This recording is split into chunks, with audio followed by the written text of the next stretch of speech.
Hi, this is Rick Cotter, and I'm going to be running through the string calculator Kata. So I thought I'd just start us from flat out. I'll be doing this in .NET and Visual Studio Code. So I thought I'd just walk you through from the beginning steps so you can follow along and we can share this journey together. So the first thing I'm going to do is I'm going to go into GitHub and I'm going to create a new repository. And I'm not going to base it on a template. I'm going to call it string calculator Kata.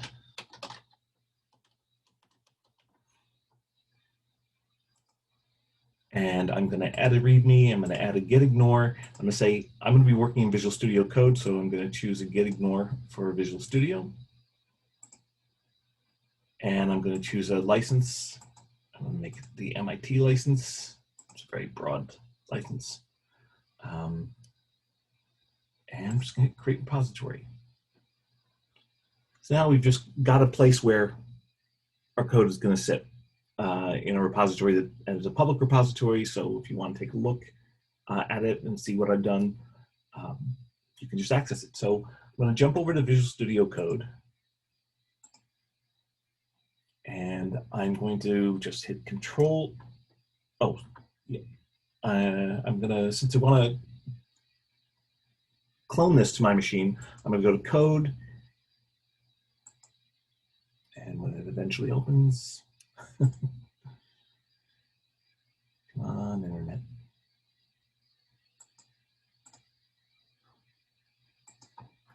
Refresh the screen here.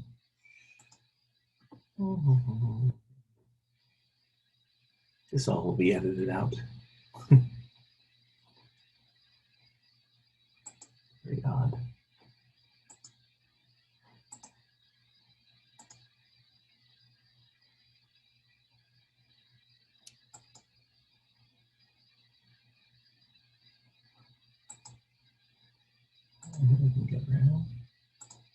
There we go.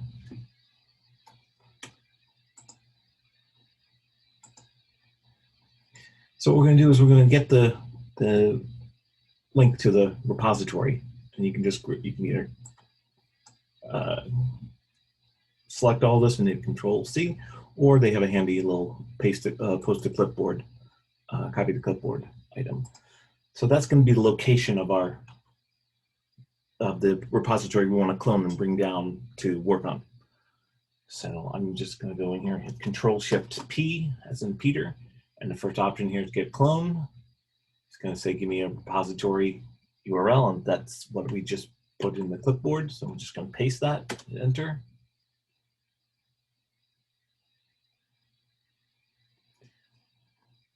I like to keep everything in a GitHub folder rather than buried 10 levels deep in source and user.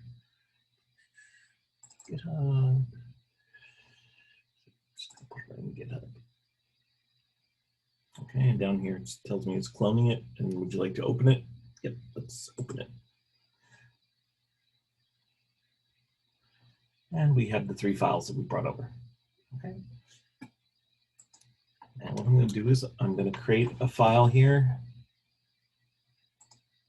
that has a description of the kata.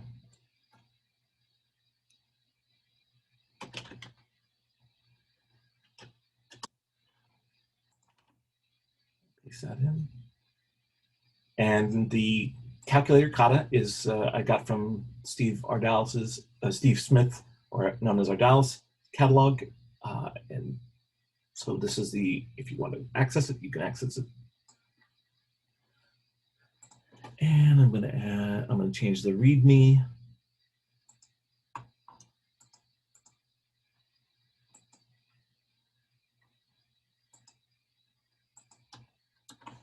For repository.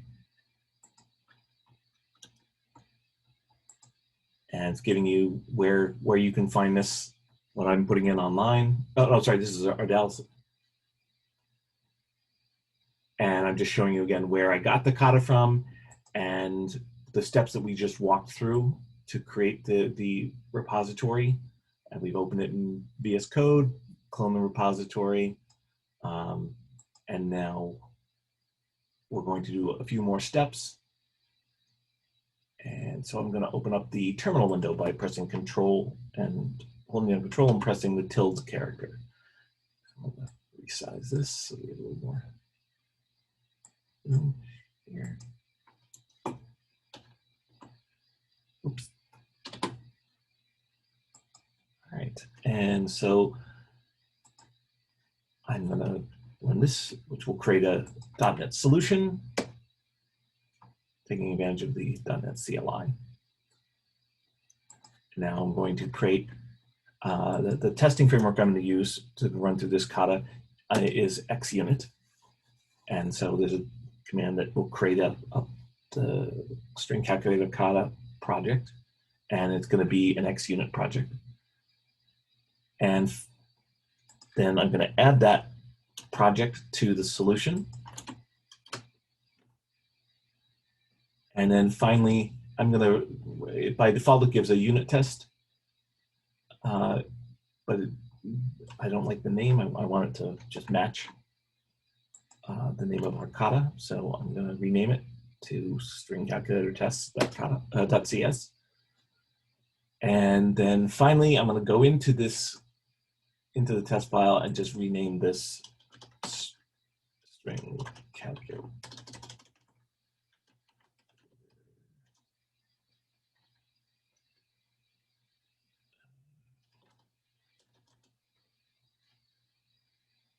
Follow my own instructions here.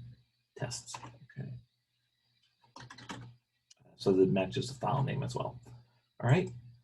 So at this point, we've taken a few steps. We can try building. Build. We really haven't done much, so it should just build without any problem.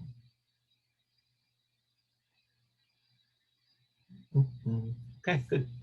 So at this point, we've kind of set out what the starting point. So it's a good idea to go to source control and let's check that in. Let's do a commit. And I'm just going to say initial.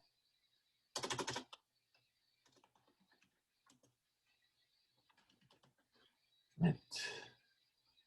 Hit the commit button here. And now it's committed to our local repository, but we want to push it to the repository we have, the remote repository, the one on github.com. And so once the little blue status bar changes, we can go back to my site, and now you'll see that it didn't update that. I'm going to try pushing it again. See, it's still listing the changes here, so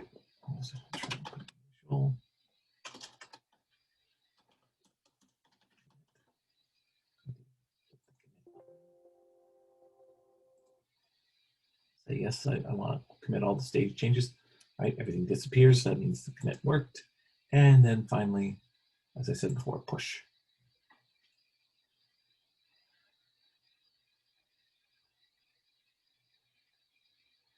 And since it stopped now, if I go here, now we'll see all the files we just added.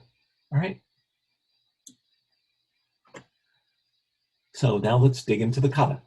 So let's take a look at the description of the Kata.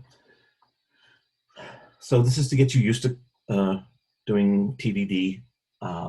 And so let's look at some of the rules that we have. So the first thing, the main class we're going to be working with is a class called string calculator that we're going to create. We're going to start with the simplest tests we can and solve things as simply as possible. If you're jumping too far ahead, the idea of this Kata is to do this slowly and learn from it by taking small steps. Okay. So we're going to create a string calculator class with a method called add. All right. So, but since we're doing test-driven development, what we're going to do is create a test that does this. So before we create the class, we're creating a test. All right. So test-driven development.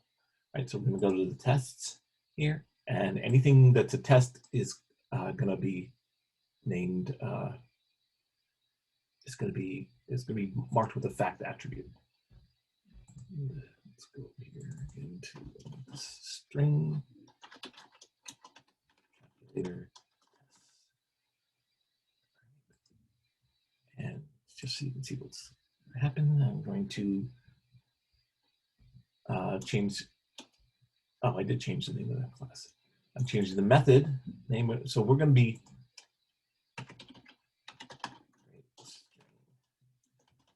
calculator.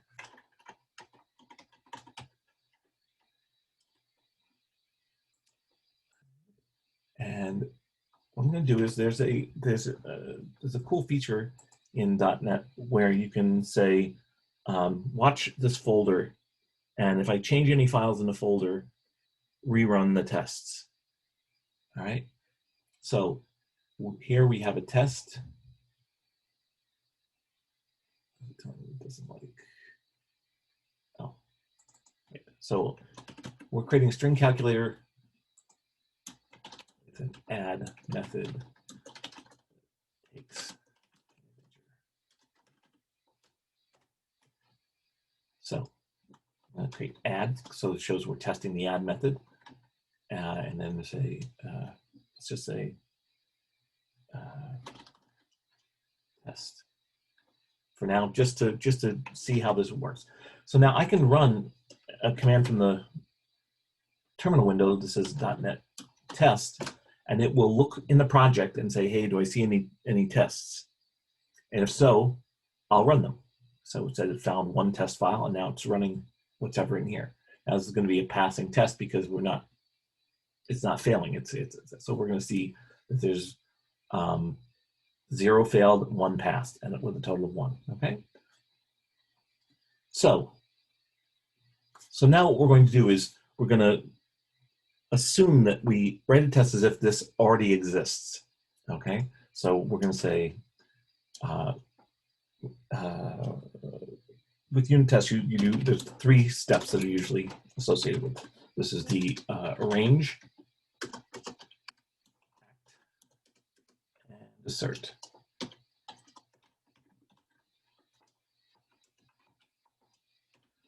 Okay, so arrange, we're setting up for the test, the thing that we want to test. We're actually performing the test, and then we're checking the status of the results of the test. Okay, so to arrange it, we need to instantiate the string calculator class. All right, so and often the thing that you're testing is called the system under test. So I'm just going to call it SUT. All right, so I'm going to create a variable SUT.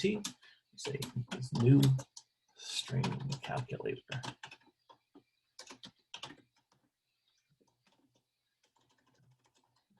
Sometimes the editor can be too helpful. All right, and so now I'm going to just try and run that test.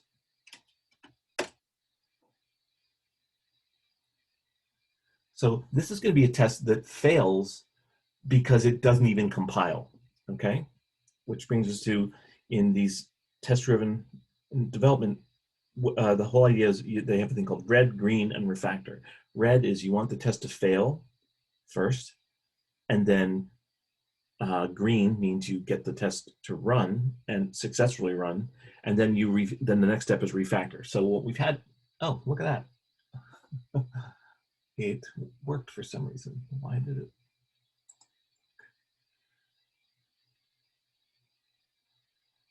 I'm definitely editing this video. So it can't find this string. So I actually build. Oops.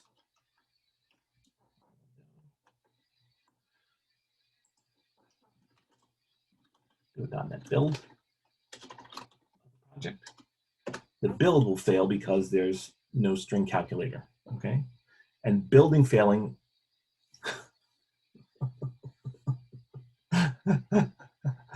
Where it is telling me there's no string.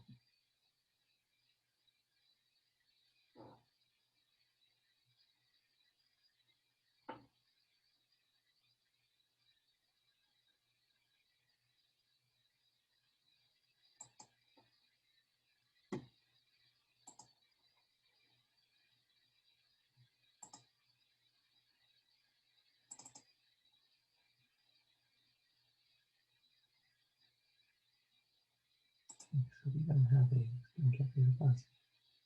Why did this?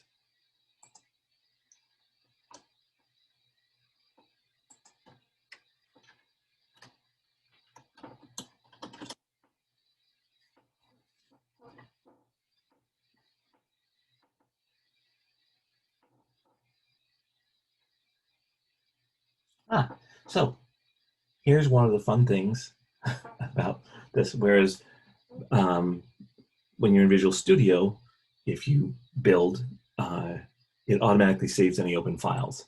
So here, if you'll notice, this string calculator tests has a dot next to it, meaning that it hasn't been saved yet.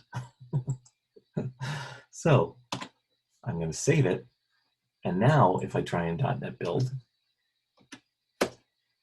it's going to fail because it's going to say, hey, I can't find string calculator. Okay. I'm leaving in the errors because this is something that can happen to any developer. All right. And also if I run the .NET test,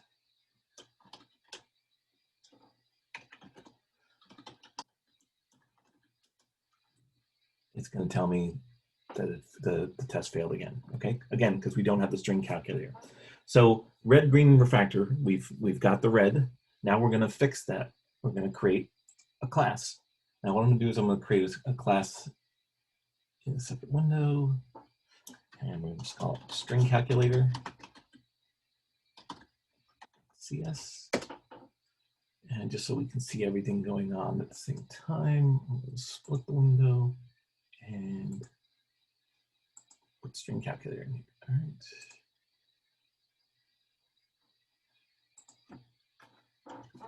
So I'm going to grab the namespace from over here.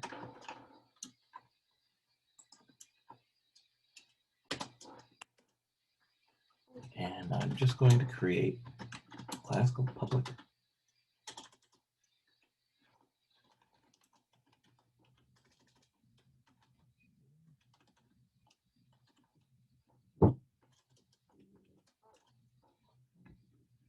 Save this. And now we can run the test. Everything builds correctly, and we will get a passing test because we're not doing an assert yet to test something. Right? So we're all passed. So while I'm here also, what I'm going to do is I'm going to take advantage of a thing called .NET Watch, okay, which says, hey, look at this folder, and if anything changes, rebuild and rerun any tests you find. So use command .NET Watch test. Okay. So the watch is starting.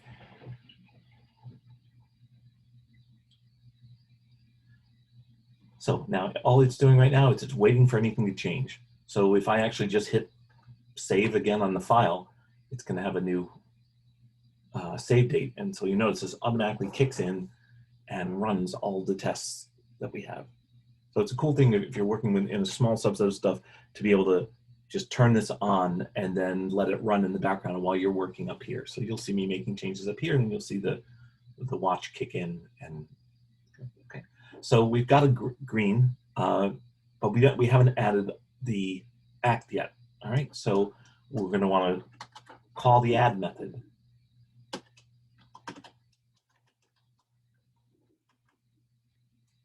I can go back to the Kata here so we can see it directly. Start with this case. So a string calculator class with an add that takes a string parameter called numbers and returns an integer. Okay. So I'm going to not start with the here because again we're doing test-driven development. So we're going to change the test.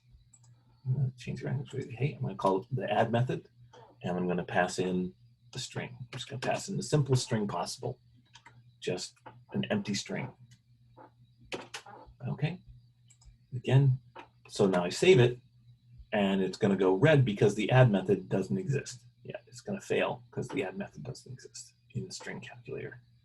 All right, that's fine. So let's make it pass. The Kata says start with an empty string, something as simple as possible. So the first rule is an empty string should return a sum of 0. Okay. So we already have that in the test. We're passing an empty string. Now we're going to add an add method here. Public returns an integer, and add method takes a string called numbers. Okay. And we could put it, we can say, because the rule we're implementing is if the string is empty, then return 0. But to do the simplest thing right now, all we're going to do is just return 0, okay? Because we're trying to make the test pass, the simplest thing to make the test pass. All right, I'm going to save both of these files. You'll see the watch kick in.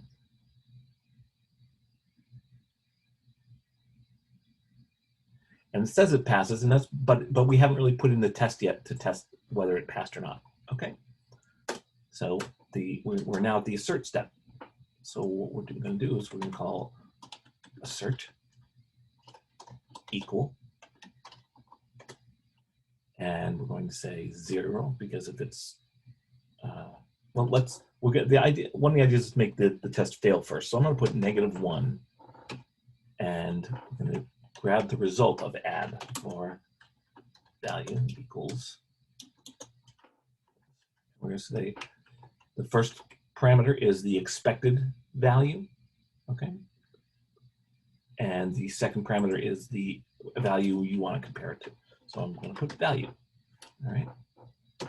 So now we have something that compiles, but we're not checking for the right value coming back, so because we want it to fail, we want to make sure we're testing the string calculator code. Right, so I'm going to save,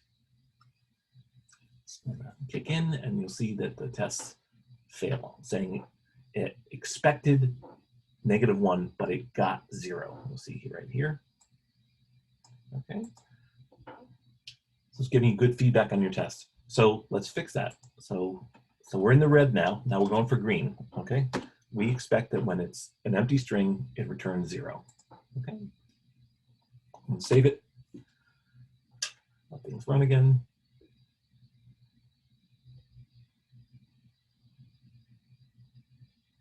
And you should see it passing. Okay, great. It's passing. So let's take a step now. Now that we have a passing test, we should check it in to our repository, right? And so I'm just going to say empty string return 0. Okay. Oh, and actually, I'm going to do one more thing here. I'm going to change the name of this test. Sometimes when you don't know what to do with the test, or you don't know what to name it, just calling it test, or I know some people will call it chaos monkey breath, just a weird name so that it'll stick out and it's enough to change it to something. Here, so I'm just going to say when I call add empty string returns 0. Let it be a little bit self-documenting. Okay. And I'm just going to save it, let it run again just to verify that. Okay, so while it's verifying that, I'm going to hop over here to here. I'm going to say empty string return 0, and I'm going to commit it to our local repository, and then I'm going to push it to our remote repository. So it's going to push it out onto GitHub. And that blue line stops, so we're set. So now we can move on to the next step in the Kata. All right, and that step is, so now we can pass numbers. And it has 1, 2, but we want to, again, do the simplest thing we can do. So we're going to create a new test, and since we tried a blank, let's try 0. Okay, I'm not going to copy and paste the unit test, because that can actually cause you a problem, because if you cut and paste something and it happens to be broken, you're keeping something going that's a broken step. And then you have 2 things to fix instead of 1. Okay, more than 1. So still gonna, since we're still calling the add method, I'm gonna put add underscore, I would say 1 returns. Oops, let's just say 0 returns 0. Okay.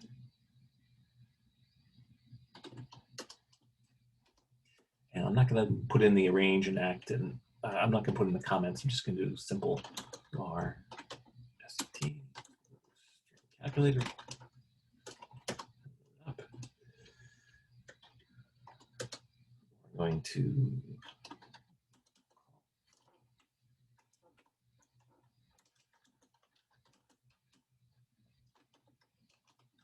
the add method, and let's just pass 0. Okay.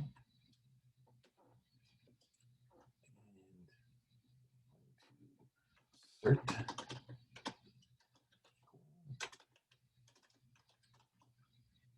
And again, we're expecting 0, and we're passing the value. Again, let's make this test fail first, so we know that we're running the code, we're testing the code that we want to be. Save it.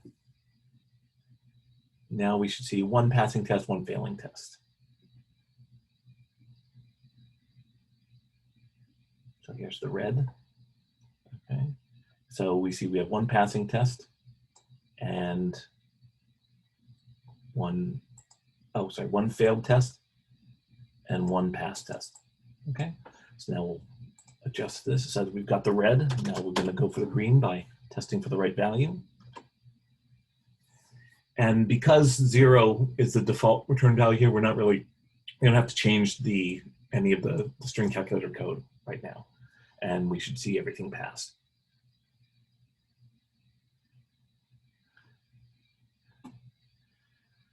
So I'm going to go over here, say 0 returns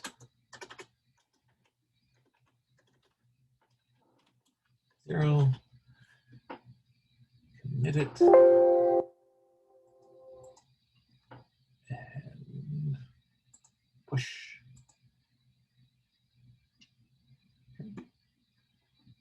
So we've got red and green. And now it's kind of, the next step is it's always between red, green, and refactor. So if we look at these 2 tests, there's not much here to refactor in the code yet, but in the tests, we are kind of doing some duplicate work that maybe we could chunk down into, to take advantage of some of the features of XUnit to make things take a little bit less, to use less code, etc. And one of the things that you can do in XUnit is you can create a constructor, and in the constructor you can, what happens is when you run these tests, it instantiates this test class, and the constructor runs, and then it runs a test, and it does that each time for each test that you've marked with fact. Okay, so what we're going to do is to move this instantiation that's occurring in both places into the constructor, because it will be run before the test each time. So I'm going to create a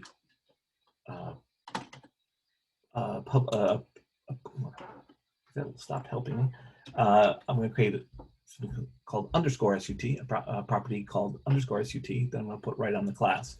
And I'm just going to new up the string calculator.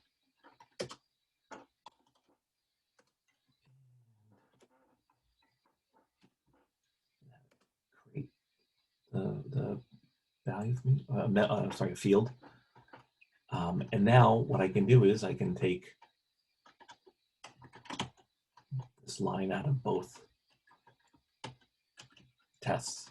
All right, and I'm just going to run these comments just so that we can see it better. And we change, it's now accessing the field instead of this. All right, so we've made this test that helps us take out, that stops repeating this line in every test. Okay, and what we're going to do is, and I'm just going to save it. And what we should see is that both tests pass still.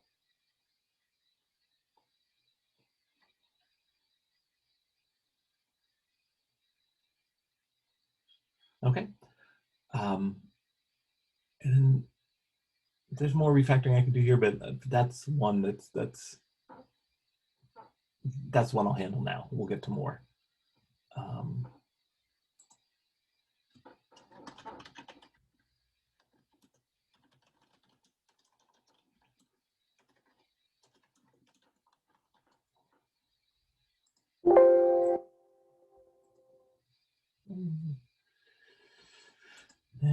Push.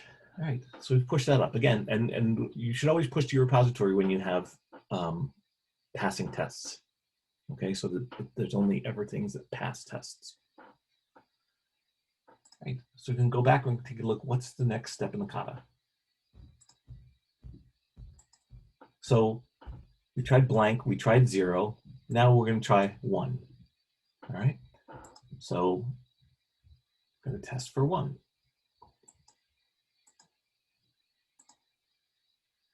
Oops.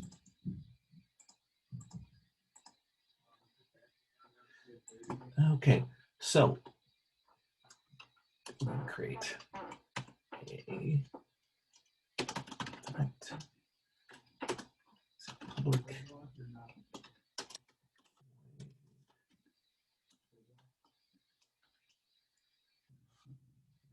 and now we're going to test 1 returns 1.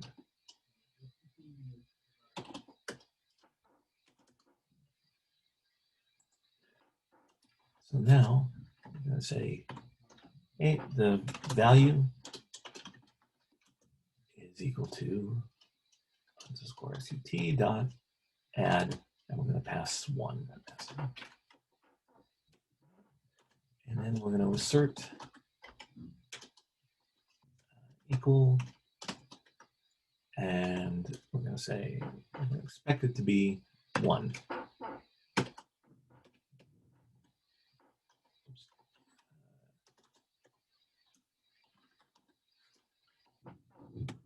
Right, so the value is, we expect 1 coming back. All right, so now I save this and it's running the tests. And when it's running the test, we should fail because the code that we have currently in the string calculator doesn't handle when 1 is put in. Okay, right now it's only handling space and empty and 0. Okay, so now we've got our red, we've got a fail. So now let's modify the class here to pass the test. All right, we're going for our green. So we should say if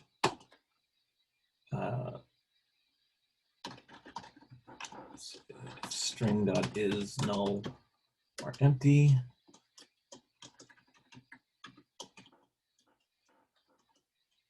then we should just return 0.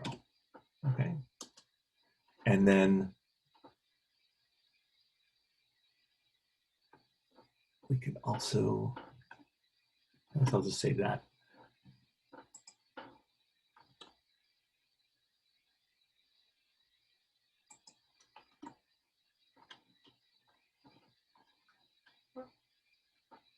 Yeah.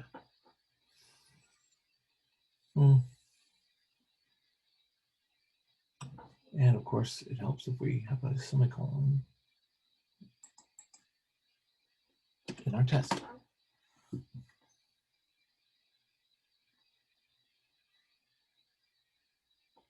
Now we won't see a passing test because we didn't put in the change for 1, but I wanted to test that you'll notice that we had 1 failed test and 2 passed tests. So the 2 tests that we had before still work. So that means if 0 return 0 is working and empty string return 0. So what we're going to do now is one thing we could also do. Let's do it. If we're really being straightforward, we could say if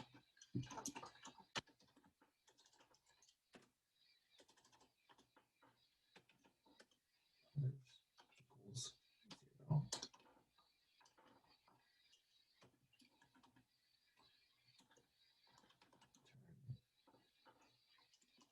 0, and then otherwise return 1. Okay, so you can see how we're iteratively moving along with this. We're going step by step. It seems this seems a little bit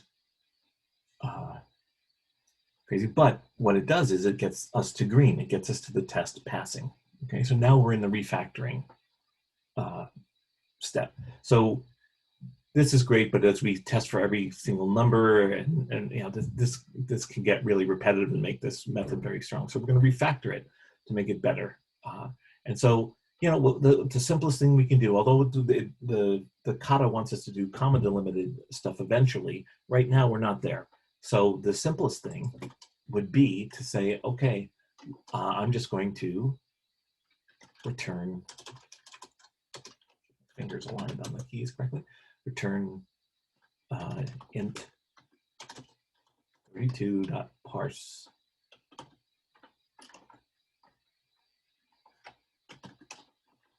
of numbers. Okay. Okay, so to do that, we need a using statement up here.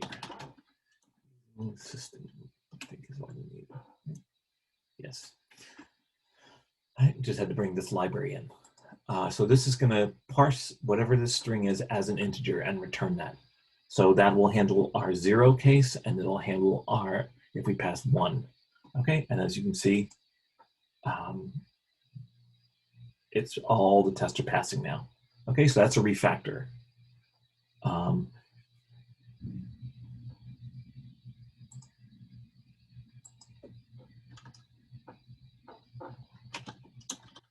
One returns 1.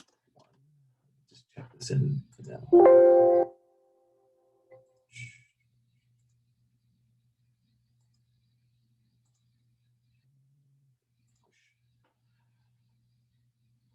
All right, so now we have a passing test, and I'm just going to change this a little bit because there's a refactoring we can do on the test side.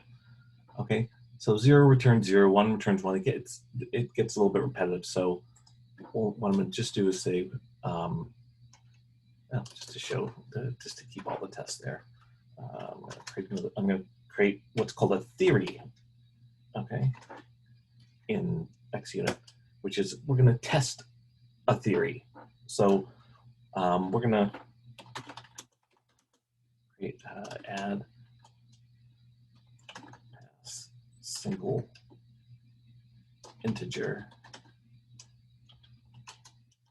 returns integer.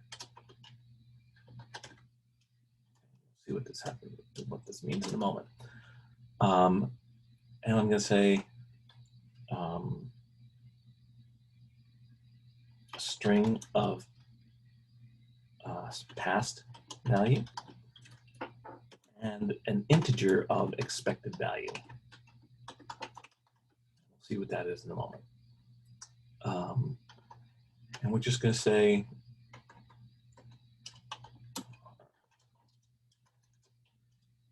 just make this as simple as assert equal SUT.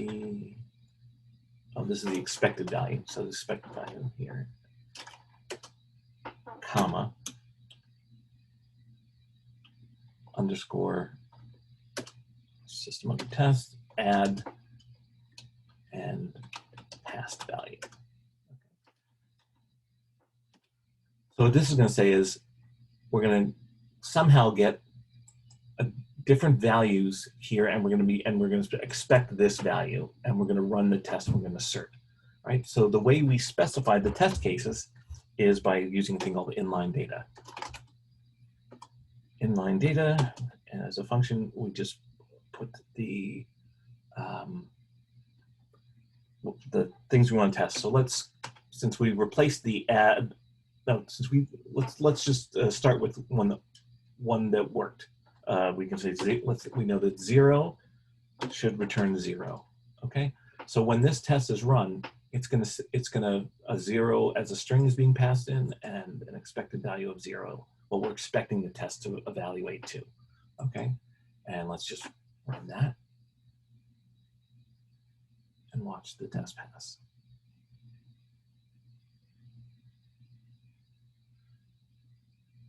Now, rather than creating a whole bunch of tests that just test single values, what we can do is you can have multiple inline data here. So you can say, let's add a couple. One, and it's the one, and actually the next test in the next step in the kata, I believe, says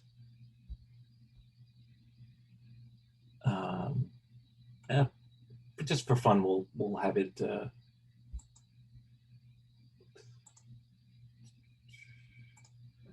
We'll say let's test 2 just to.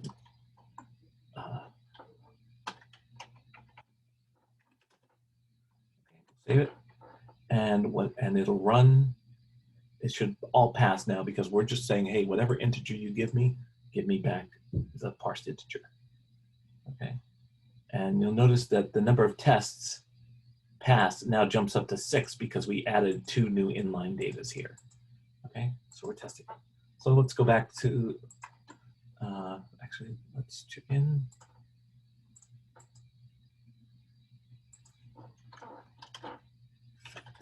Tests using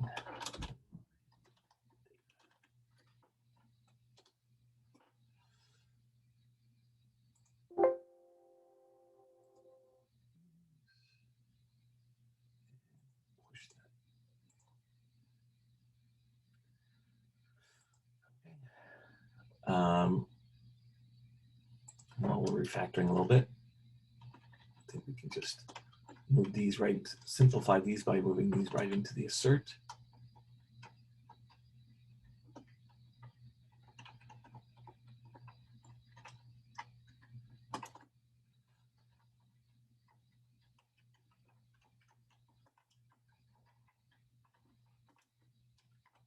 Getting rid of these.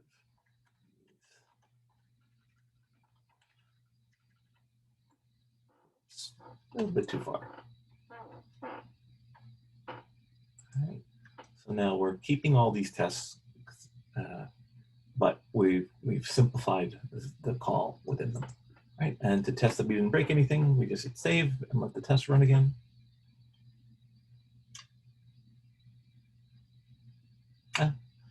And I broke something. Okay, I brought a semicolon along.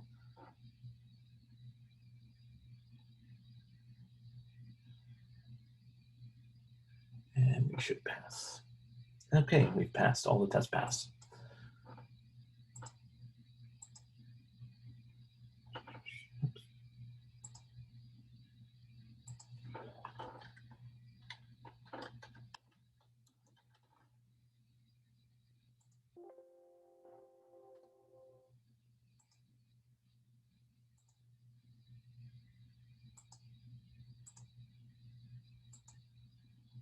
All right, so let's take a look at the next part of the kata.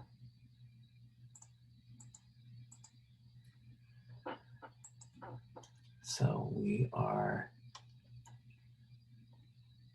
so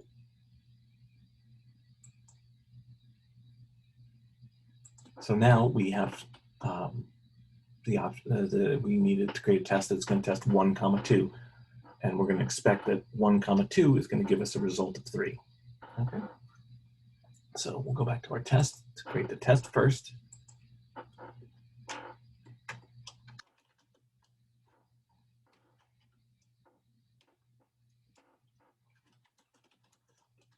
Method, and we want to test comma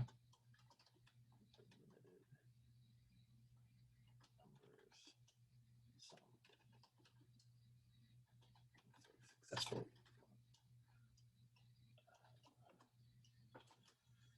Okay, and so here I am going to, because it's just one line for now. I'm going to put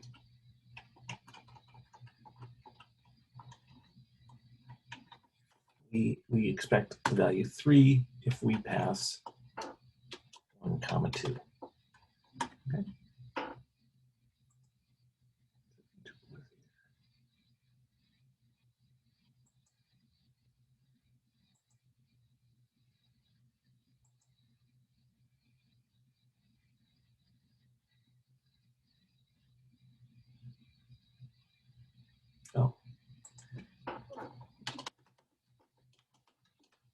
thing we're testing.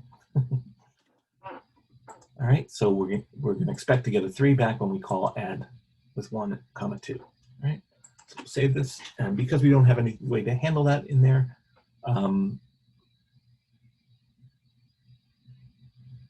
we're going to see it fail. So we got the red. Now let's make that work. So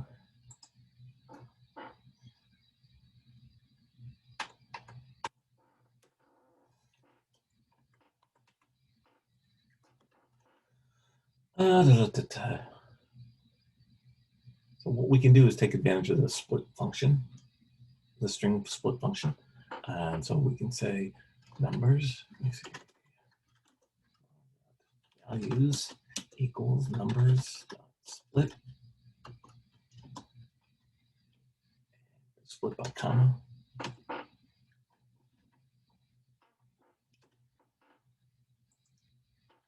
And if we want, let's do the simplest possible version. There's other ways to do it, and as you get better, you'll just jump to these right now. But I'm just trying to keep it simple.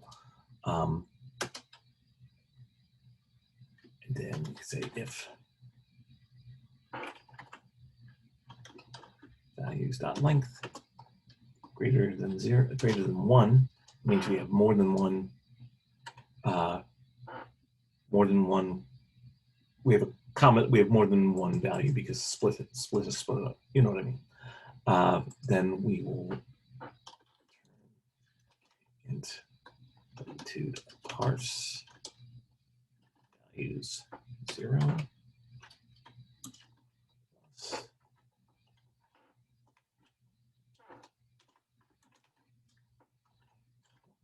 Just assuming we got 1, 2. So when we save this now, watch for the test to run.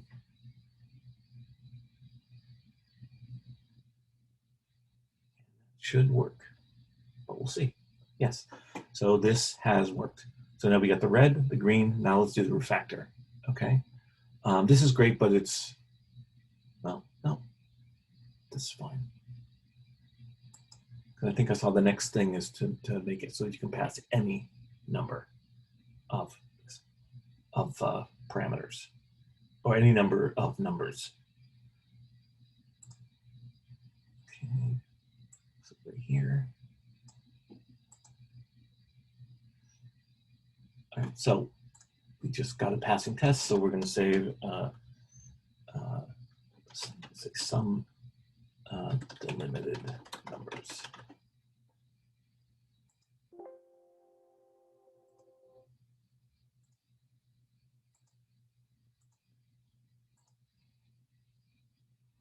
So we push that. So now we're down to here. It's just allow it to handle an unknown number of numbers. Okay. So what we can do is split. We've got a good start here, but well, actually, we need to go back to the test because we have to create a test to test our hypothesis. All right, so we're going to, and actually before we do that, as part of the refactoring, let's also use inline data here so we can test a number of these. So we'll make this a theory.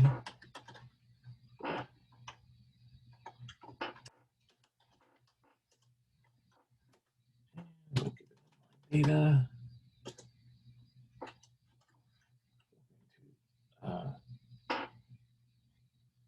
Give it 1, 2, and expect 3 back.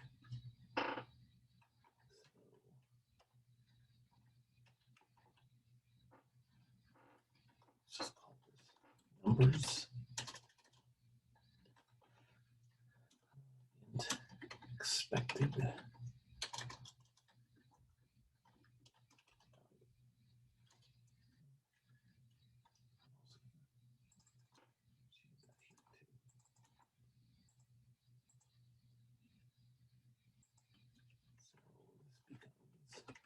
inserting expected value and CT.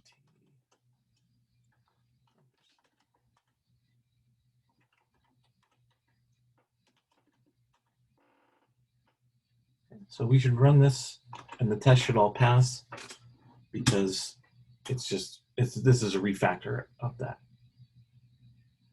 using a theory, right? And so while we're here, let's just test one or two other, just to 3, 4, and expect 7 back, right? Just as another test of validity that it didn't just work for that one situation.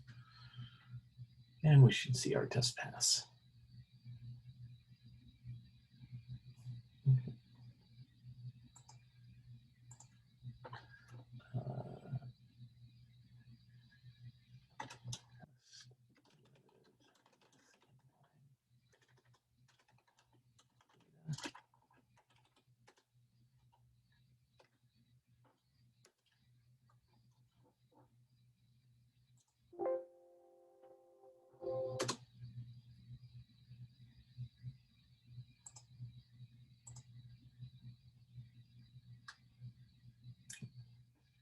All right, so now let's tackle the step for allowing any number of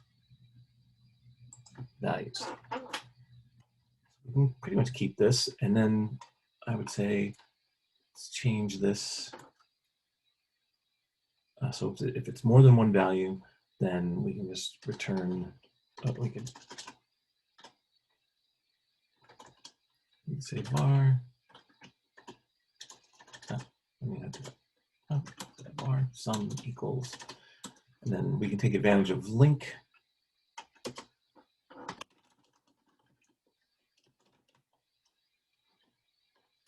And system.collections.generic too.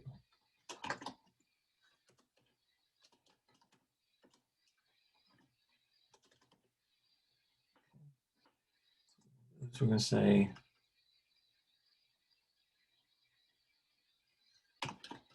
values. We use link to say sum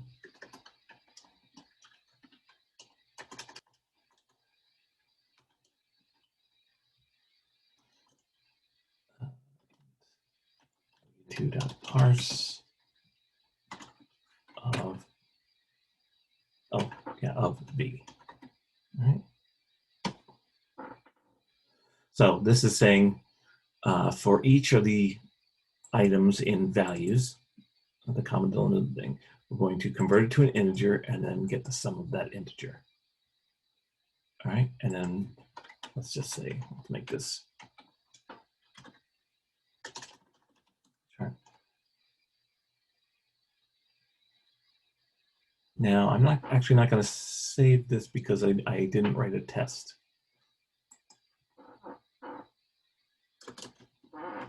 So again, if we write a test,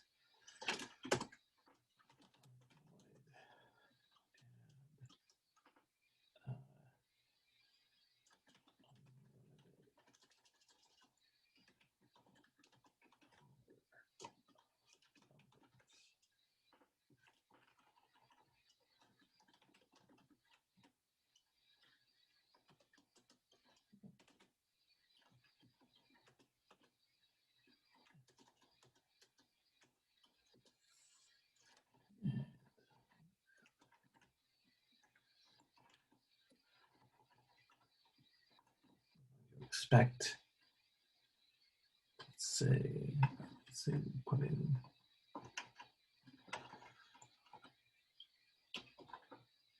1, 2, 3.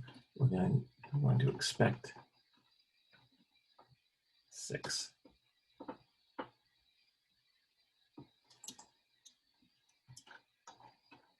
I'm going to take this out. Put back what we had, so we're testing what we had before.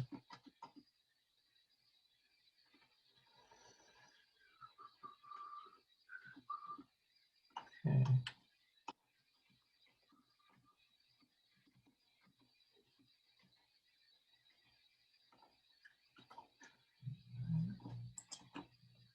So I'm going to save those, and we should see this test will fail because it doesn't know how to handle this extra number. All right, expected 6 and it got 3, right? And that's because, I'll put the line back now, we'll sum those, and we got to put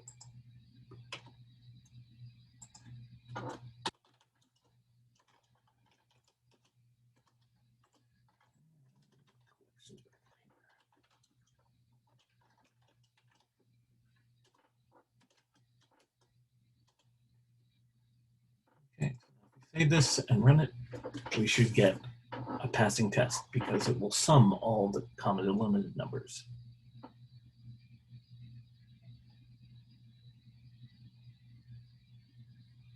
Great. So we've got the green. Now let's do some refactoring. I don't think there's much to refactor here.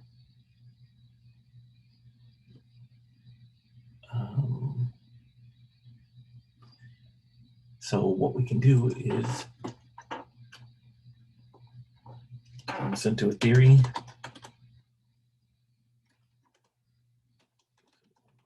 Data. 1, 2, 3 gives us 6. Right. And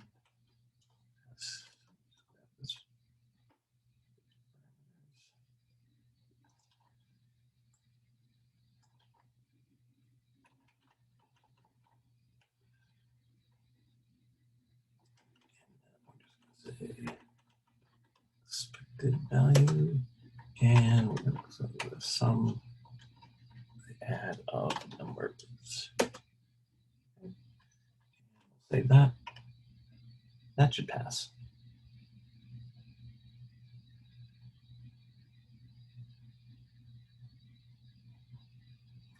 And since that's passed, let's just toss in another test here. Data, and just make this 2, 3, 4, which give us 9.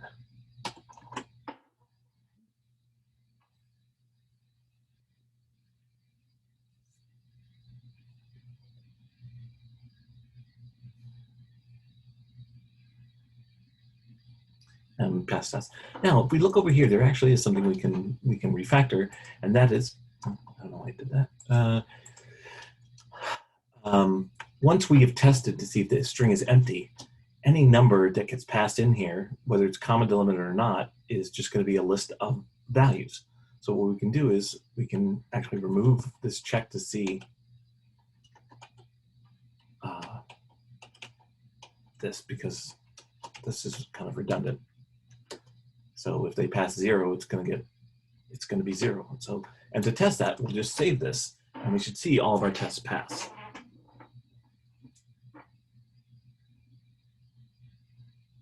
Unless they don't, which is good. This is good feedback. What's up here? Which, so I left this semicolon out someplace. Where? In the calculator, as line 33. Sorry, not 32. I'm missing the semicolon somewhere. Yes, I am right there. Okay, so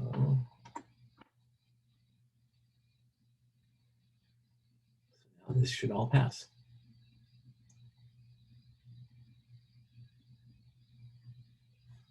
Right. Now,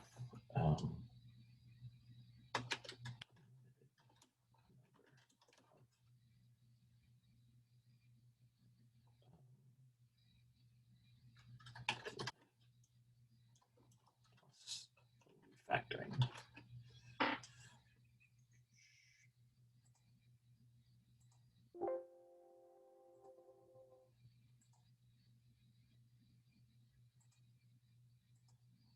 Okay. So now let's go back to the Kata.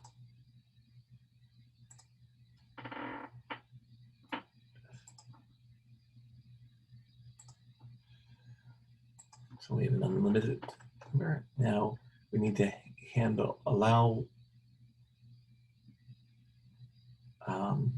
basically what this is saying is it's another delimiter that we can accept so any new line will be treated the same as a comma. All right, so let's write our test for that.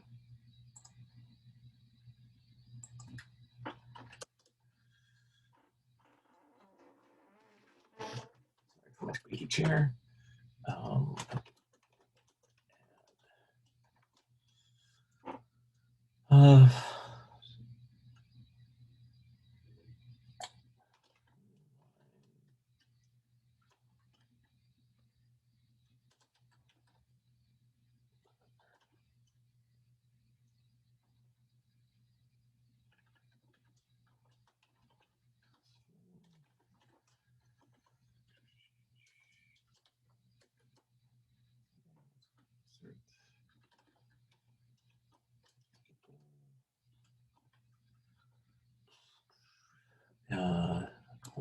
Let's just grab the example they gave in the Kata and use that. It's one of the nice things about when your specifications are specific, you can take advantage of them in your tests. So 1, 2, and 3 is going to be 6. So we're going to expect 6.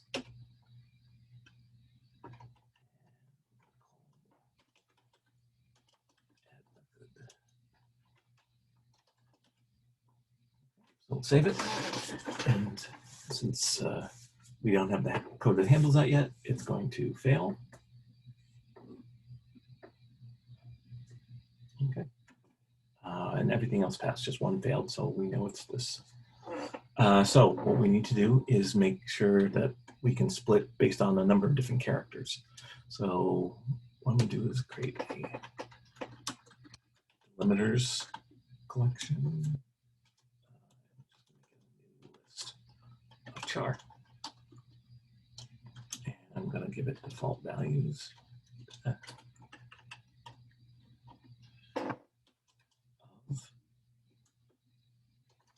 Comma and new line.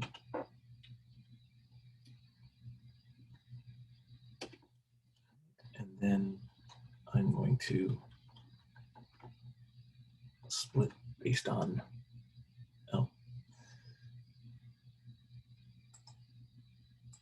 instead of this here, I'll do delimiters dot to array. Okay, so it's going to take whatever, if any of the delimiters, because we still want to keep the comma, but we also want to use new line as a delimiter. All right, so let's just see if that that works. See if that'll pass the test now.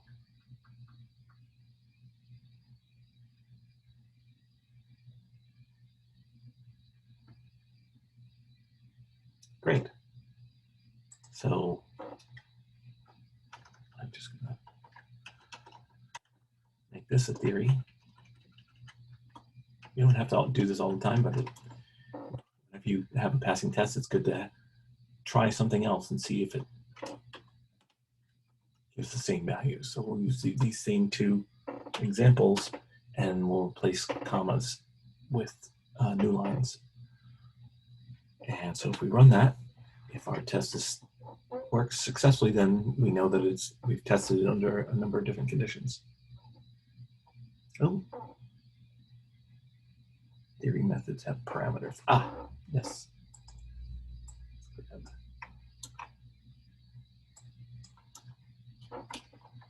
2 things. We need to get that, and then we need to adjust this expected value. Numbers. See, when you go fast, you can make mistakes, and this kind of keeps you in check and keeps you focused on that. And you get immediate feedback when you run these tests. That's what's so helpful. And everything passed. All right, so we're good there. So let's check in. New line as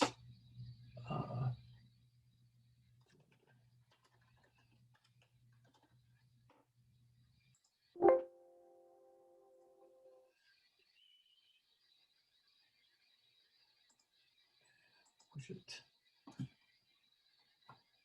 Okay, so let's see what the Kata brings us next.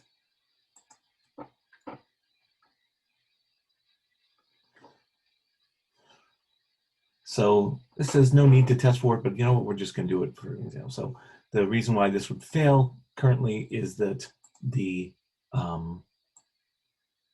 because you have two of what are delimiters next to each other, they would give a blank string. So let's handle that actually. So let's toss that into our test.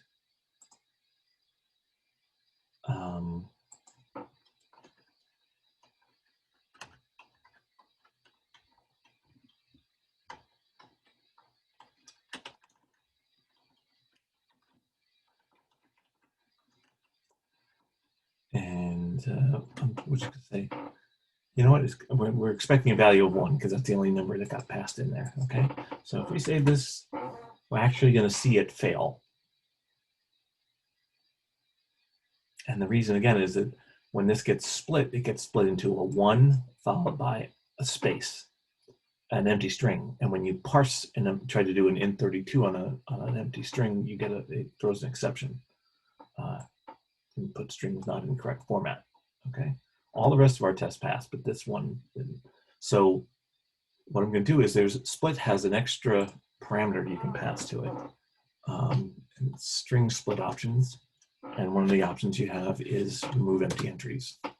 Okay, so I'm going to just save both of these,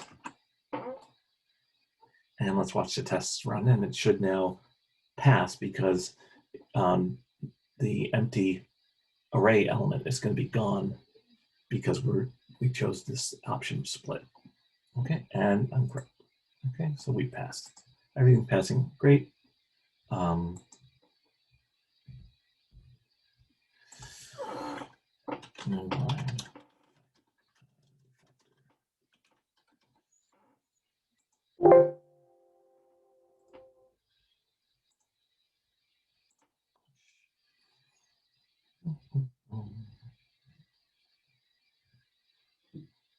While it's pushing, let's take a look at the next step in the Kata. It says allow the add method to handle a different delimiter.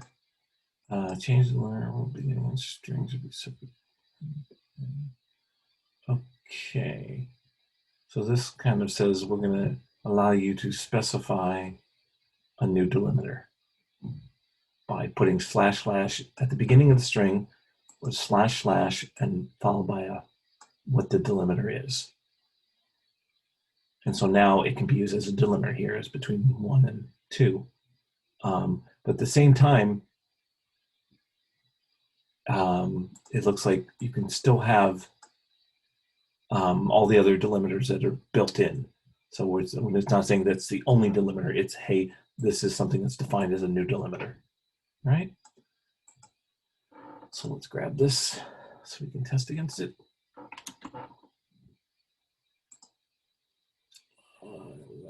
Test. If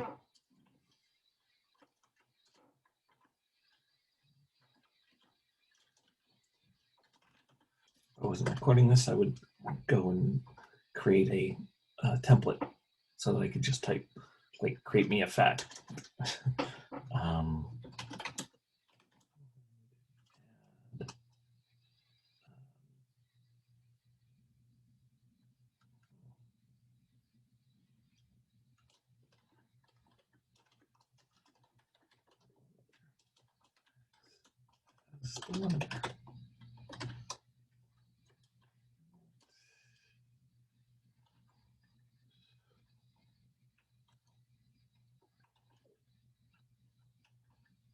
Since the numbers here are 1 and 2, we should expect the value of 3.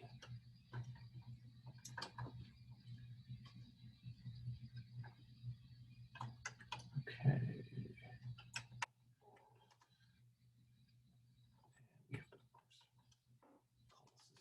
Test.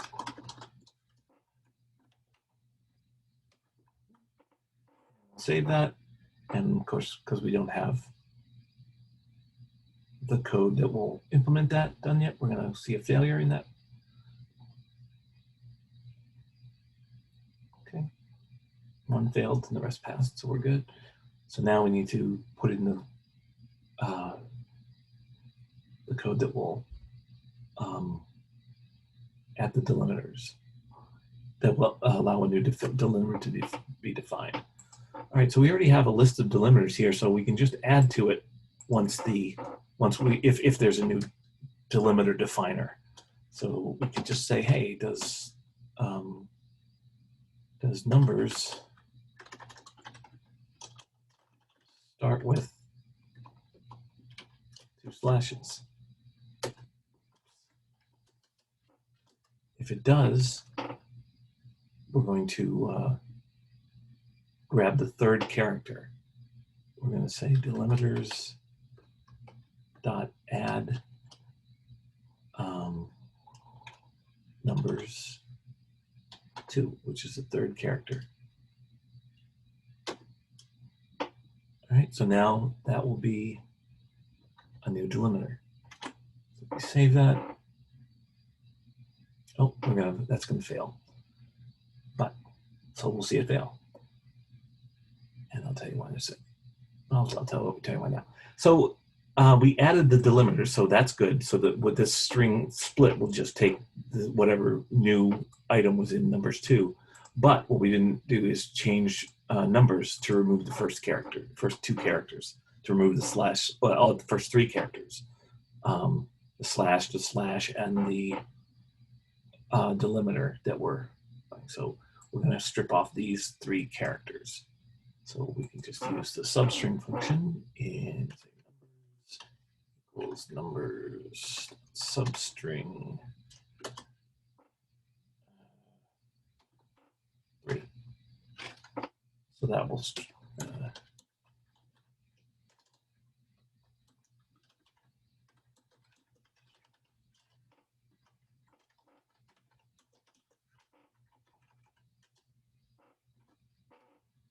okay, and so let's save that and see how that runs.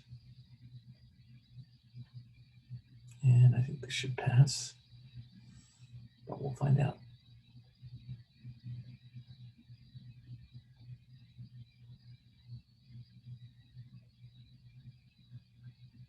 Yes, it passes. Okay. So now whatever delimiter we define, so we have red, green, refactor. And at this point, I think this is good. There's nothing glaring to refactor.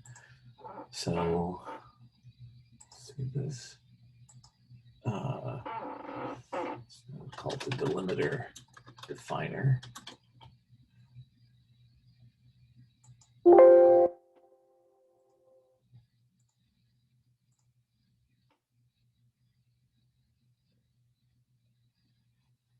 And we'll let that run, and while it's looking, let's take a look at the Kata and see what's next.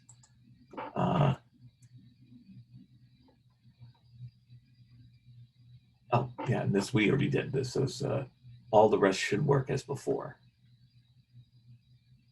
And right, we've already coded this in. Okay. All right, so now that that's pushed, we can. The next test is if you pass any negative numbers, so negatives not allowed. And then list all negative numbers. Okay. So now we're going to have a test for an exception.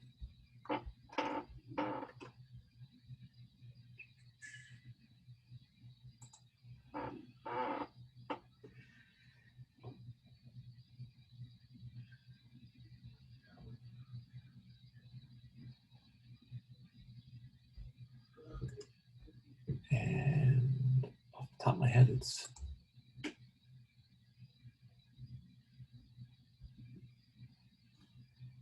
and pulling up I'll pull up that Google and just say X unit expect exception. And this one.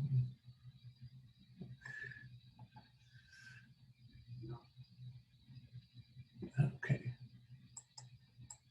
I'm just going to grab this line here. Sorry for the brightness there all of a sudden in the recording.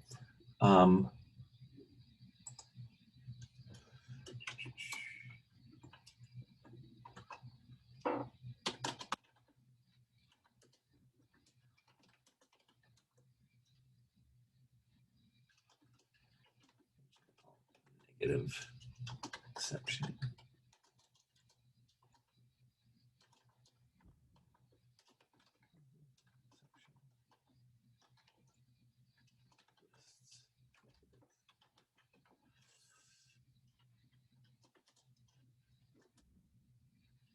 Now let's just take this one step at a time.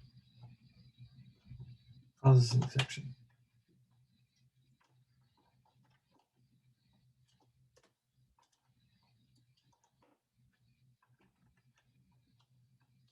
Call. Give it a sample. What to do. So if I turn -1, 2. Oh, we need a message too. All right, we'll get to that. So first, we'll just say. So we're going to expect an exception to be thrown, and we're going to call it invalid operation. And I'm just going to leave this exception there. That's fine. This needs to be underscore. And of course, and we're going to run it and see that it's going to fail because we don't have anything that tests the negative numbers.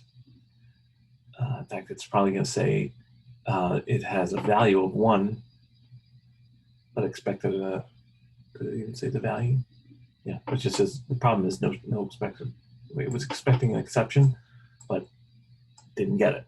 So we have to make it have an exception. So I think we're good to that right around here. We can put in, so we've got our red now. We're going for our green. If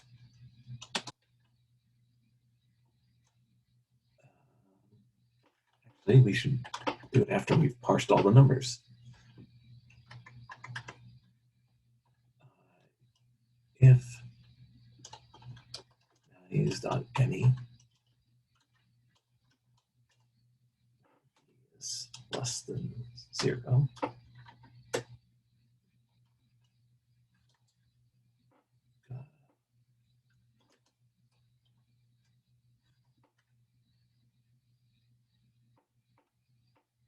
let's just split.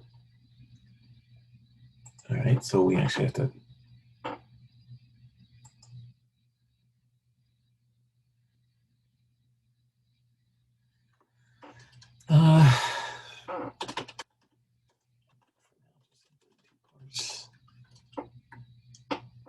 A is less than 0.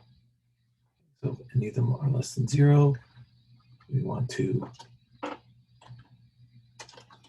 throw new invalid operation exception, and we'll pass in the message. For now, we'll just say negatives.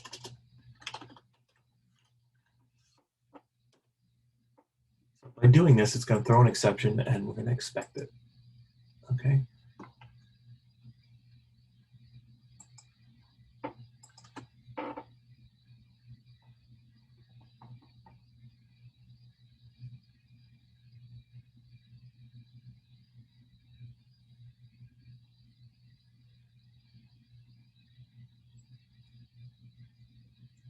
And it passed.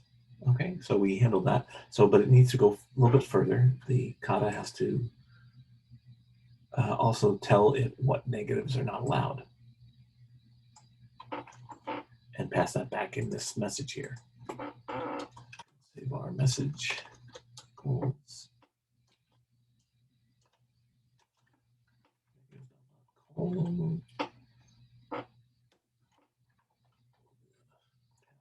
Message here. And then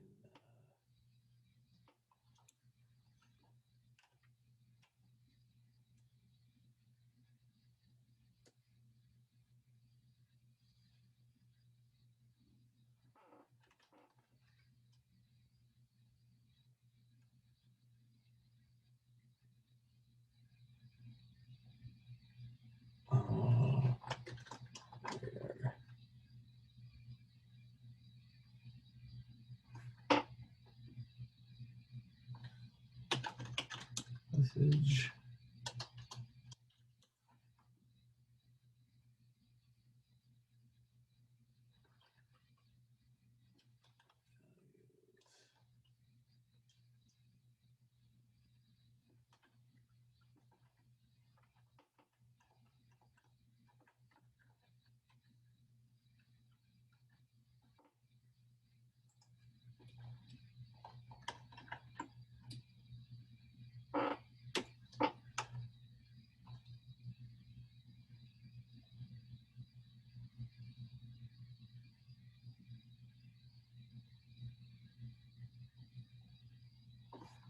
So, simplest thing possible.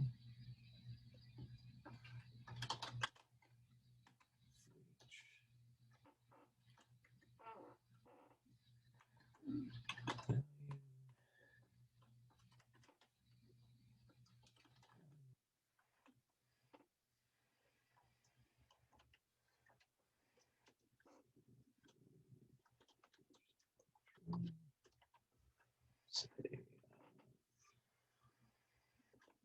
message.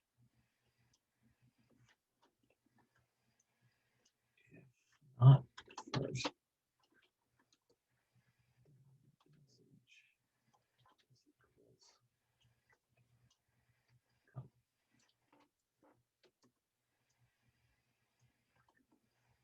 So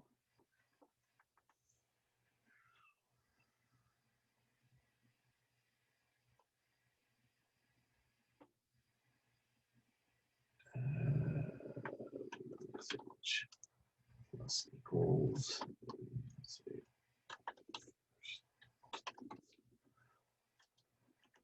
message plus equals value.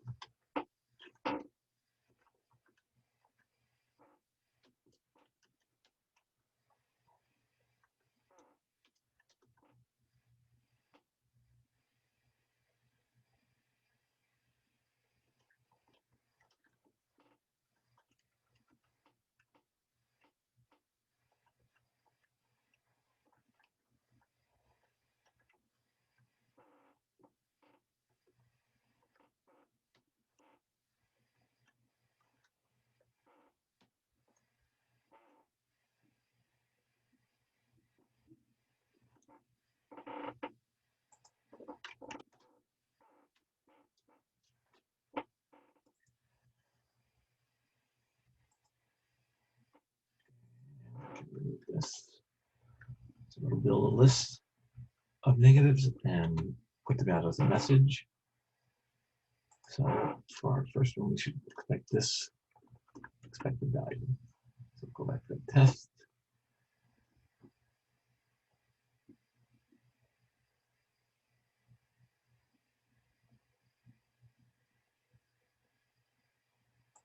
Put you back to this for a second and see if there's a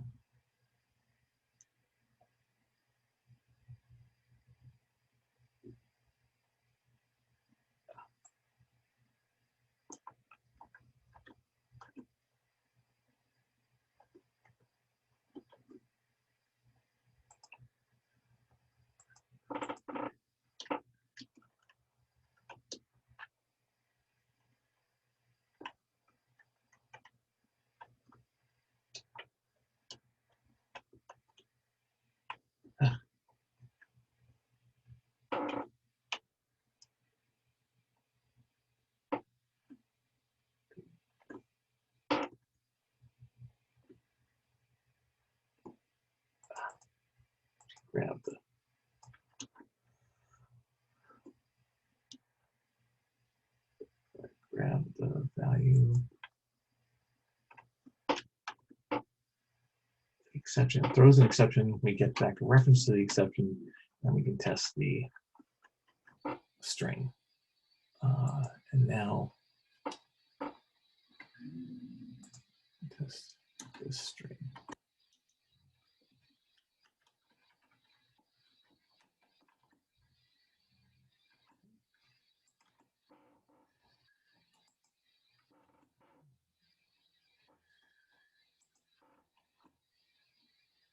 Of course, we need to make sure it compiles.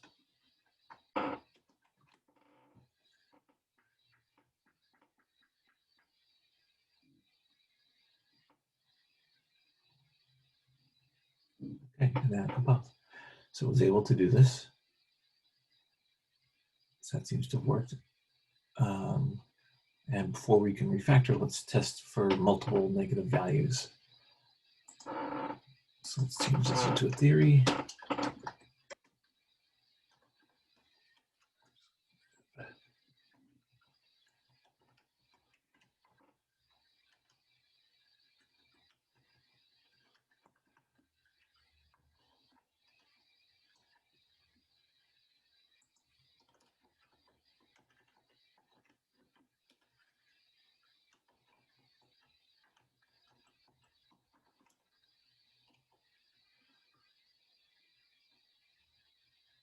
Oh, no, we can't do that. At least not that I can think of. All right, so let's leave this as a fact.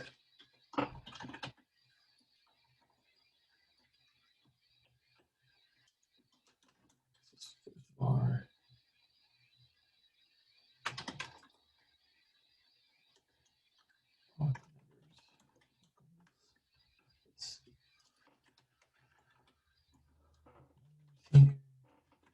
save that, and it should run fine.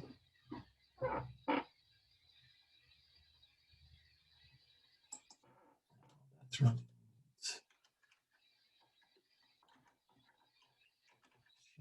A little bit and do another test for the multiples.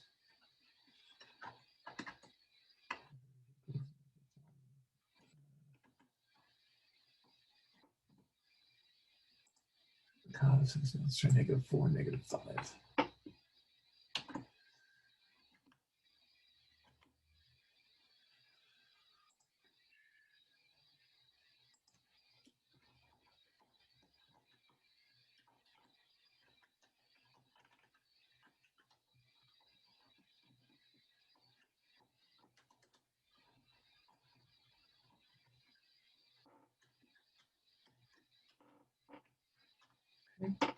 Let's try running that again to test both cases that it gave us.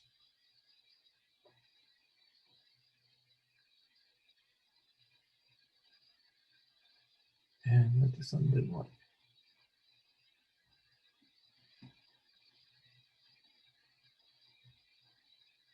Ah, there's an extra space before the number somehow. Oh.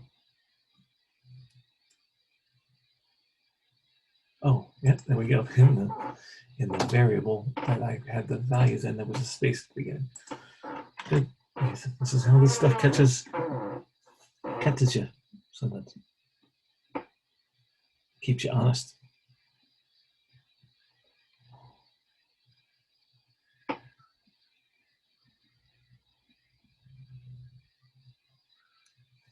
All right, let's check the next. Oh, this is negatives.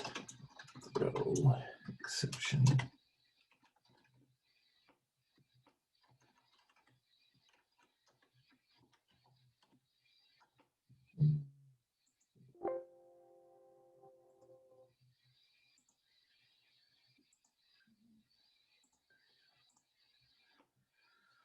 All right.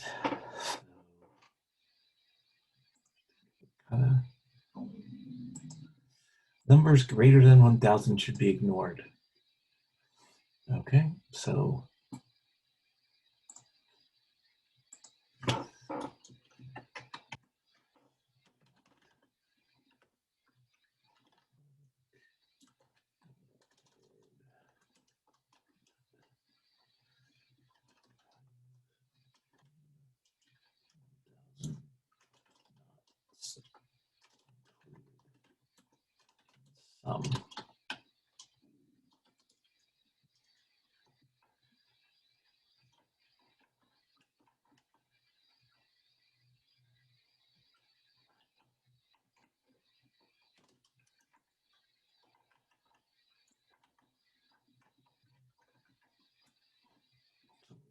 expecting a 1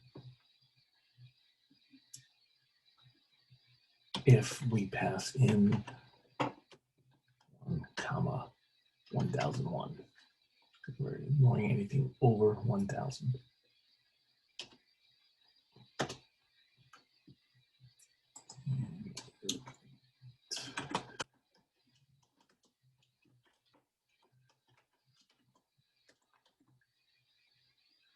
one of the interesting things I find about the unit testing thing is there's a certain cadence to it where you get into a flow, and it's fun to be in it. Right, so we're going to expect this to fail because we've added a new expectation. So we're going to come over here and say the simplest thing to do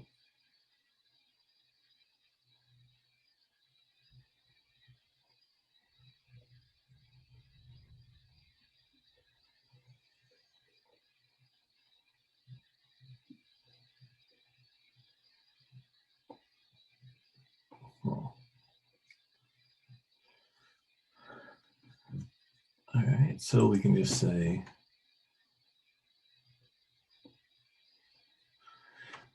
basically we have to look at this value and say, was this greater than 1,000? And if so, so I think the simplest thing for now is to keep the sum, and we can filter out where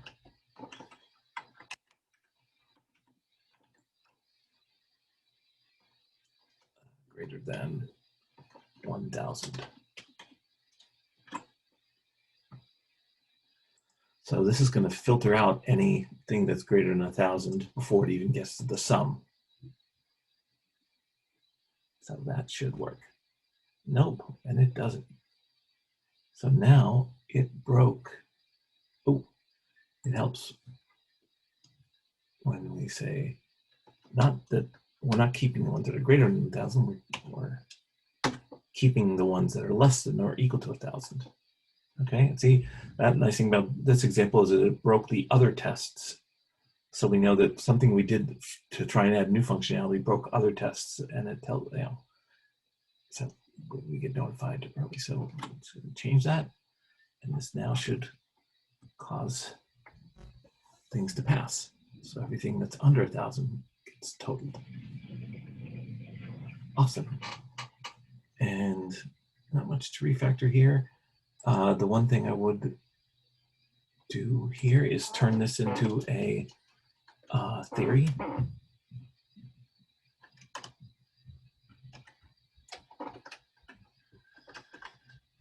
Just so we can test, you know, we've tested to if they're included, if it's not included, if they're excluded, if it's not over 1,000. So let's make this a theory. And we'll put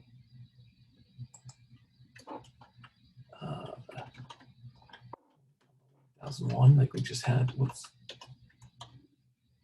1. But now let's put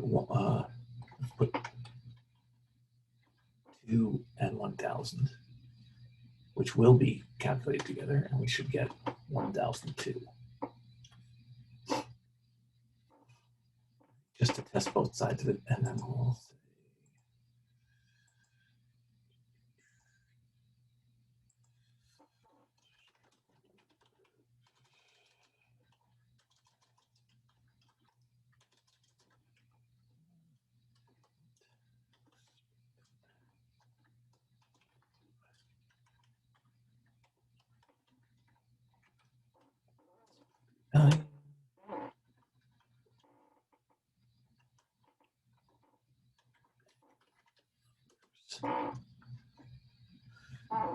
save it, and now we'll run all those tests, and they should all pass now, and this tests both sides. It tests one that's above 1,000, one that's less than 1,000, or equal to 1,000.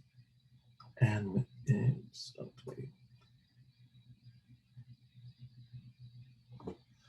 So while it's waiting to run that, let's take a look at the next step in the Kata.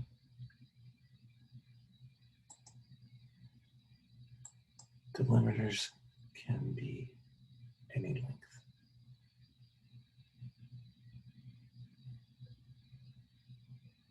Using this syntax.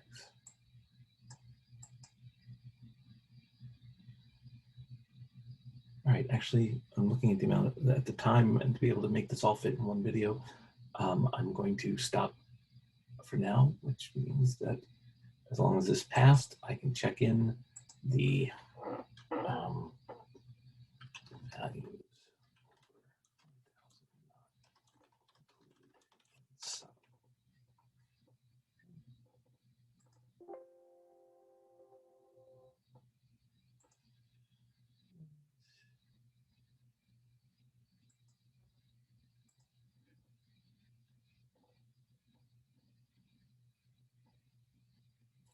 And that's pushed. And then the only thing I'm going to do is I'm going to go, I want to change the README so that I have status. And let's say stop at step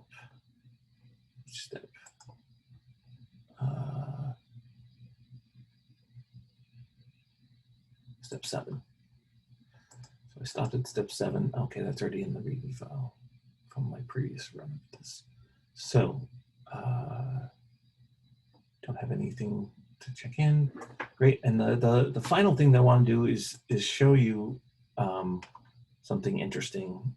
I hit Control-C to stop the watch. But there is a thing called Git History where you can point at your repository. Okay. And it's called Git History XYZ. So if you go into a file, so like I'll go into the tests for now, and if I change that .com to .githistory.xyz, it will look at this repository and it'll look at all the check-ins and put them along the top here. There's something that Ardalis showed me. It's very cool. And what you can do is we can step through what was done. So we started off with just an empty unit test, and we added the test that returned 0. And then it shows you all the changes that we've made to this, and it slides them in with a cool animation.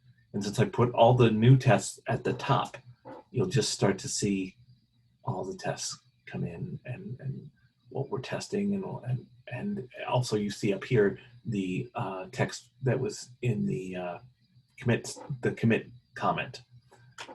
And so we get here, and we refactored the new line, then we added a new one for the delimiter definer, and then we put in a check for 2 of them.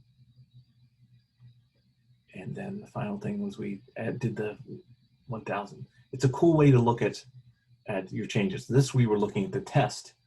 But if we look at, we could also go look at the string calculator, do the same thing. And